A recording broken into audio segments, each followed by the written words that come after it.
तो जो आपका सवाल था कि नौजवानों में किस तरह की चर्चा है, तो आप समझ सकते हैं जो अभी आनंद जी ने बताया, वो नौजवानों में इन्फॉर्मेशन नहीं है।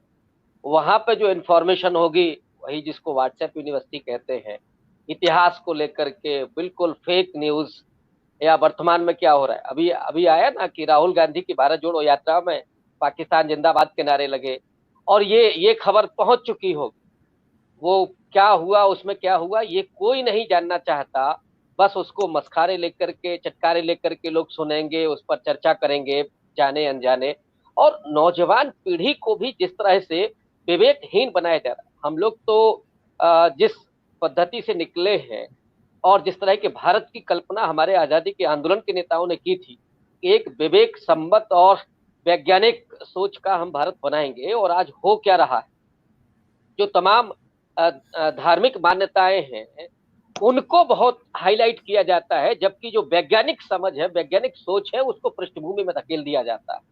और वो आपने देखा होगा, एक बनारस के एक असिस्टेंट प्रोफेसर को एक टिप्पणी करने पर उसको निकाल दिया गया, और उसने क्या किया था, वैज्ञानिक सोच को ही प्रकट किया था, इसके अलावा तो और उसमें कुछ था नहीं। तो नौजवानों के बीच में ये चीजें हैं, और आश्चर्य की बात है कि ये अपील कर रही हैं, और इसके जरिए वो पूरा चुनावी माहौल तैयार किया जा रहा है। वो गुजरात में ही नहीं है, वो उत्तर प्रदेश में भी है, और हिंदुस्तान के मुझे लगता है हर हिस्से में वो चीजें व्याप्त हैं। वो केरल और एक आध जगह आप छोड़ दीजिए कि जहां पर शिक्षा पहुंची हुई है और वैज्ञानिक समझ वहां पे है। तो ये पूरे कुएं में भांग पड़ी हुई है, और इसमें सबसे बड़ी भूमिका उसी गोदी मीडिया की है जिसकी हम लोग चर्चा कर रहे हैं। लेकिन आनंद जी ने जिस बात को कहा कि 2 करोड़ का पैकेज है या 5 लाख की सैलरी है, मैं केवल इतना भर नहीं मानता कि गोदी मीडिया के लोग केवल इसलिए कर रहे हैं। आप उनके अगर वो जातिगत आंकड़े देखेंगे कि वो कहां से निकल करके आए हैं, कहां से पढ़ाई करके आए हैं, उनकी जो संरचना है वो कहां से हुई है, तो ऑब्वियस है, वो आपको समझ में आएगा कि वो हिंदुत्व को पसंद करने वाले लोग, वो दक्षिण पंथ को पसंद करने वाले लोग हैं। उनको ये नापसंद है कि मायावती को हम कभी तारीफ करें, उनकी ये नापसंदगी है कि साहब हम अखिलेश यादव के बारे में हमें कभी ठीक बोलना पड़े, उनकी ये नापसंदगी है कि हम के स्टालिन के बारे में हम कभी ठीक से बोले, या लालू प्रसाद यादव के बारे में ठीक से बोले। वो दरअसल उसी जो सवर्ण सामंती मानसिकता है, मैं सिर्फ सवर्ण नहीं कह रहा हूँ, जो सवर्ण सामंती मानसिकता है वो उसी के पोषक है, और उसी के जरिए उनका पूरा माइंडसेट तैयार हुआ है। और इसीलिए बहुत सोची समझी रणनीति है। ये नहीं है कि वो बहुत भोले लोग हैं या ना समझ है, मुझे लगता है कि बहुत तेज लोग हैं, इस बात को जानते हैं कि हमें इस देश को किधर ले जाना है। वो कुएं में गिर रहा है वो बात अलग है, उनको उसकी चिंता नहीं है, लेकिन उन्हें जब तक रहना है तब तक वो इस देश में अपना वर्चस्व और संसाधनों पर कब्जा जमाए रखना चाहते हैं। साथ ही साथ जो जातिगत व्यवस्था एक जमाने में रही है, वो उसको फिर से उसको देखना चाहते हैं।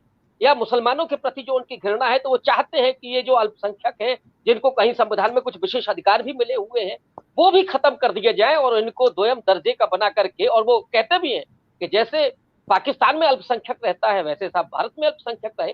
तो उनकी सोच वही जो सावरकर की थी, जो गोलवलकर की थी, वो उसी सोच से निकले हुए लोग हैं।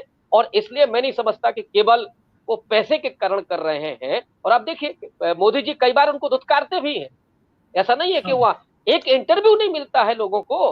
और इंटरव्यू जो अभी कहा आनंद जी ने कि अक्षय कुमार करते हैं, प्रसून जोशी करते हैं, तो ये तो लानत है पत्रकारों पर।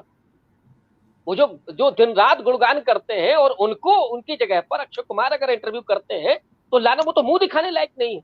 लेकिन असल में उनको कोई फर्क नहीं पड़ता है। वो वही है जिस चैनल पर सुबह से वो आरती होगी, फिर भूत पिशाच की कहानियां सुनाई जाएंगी, फिर शाम को किसी खंडहर में ले जाकर के बताया जाएगा। तो दिन रात, और फिर अभी आपने देखा ना कितना मजाक हुआ था, इंडिया और शायद इंग्लैंड का मैच था, जिसमें हाँ, 11 वो ज्योतिषी लाइव। को बिठा करके साहब मैच का फैसला किया जा रहा था। ये क्या है, हम कहाँ जा रहे हैं। और आप ये सोचिए, दुनिया जब देखती होगी भारत की मीडिया की तरफ, तो क्या सोचती होगी कि किस तरह का मुल्क, और नेहरू कैसा बनाना चाहते थे, गांधी अंबेडकर कैसा बनाना चाहते थे, भगत सिंह की समझ क्या थी, और आज ये देश कहाँ पहुंच गया है। और नौजवान पीढ़ी का तो हाल ये है कि वो उन चीजों को समझना ही नहीं चाहता है। विश्वविद्यालय हो, कॉलेज हो, प्राइमरी स्कूल हो, वहां पे जो पढ़ाई हो रही है, वो किस तरह की पढ़ाई हो रही है। वो फिर वही वही सारी चीजें हैं कि जहां पे आपको धकेल देना है। और यहाँ पे अगर आप रोजगार मांगेंगे, विश्वविद्यालय में एडमिशन मांगेंगे, वजीफे मांगेंगे तो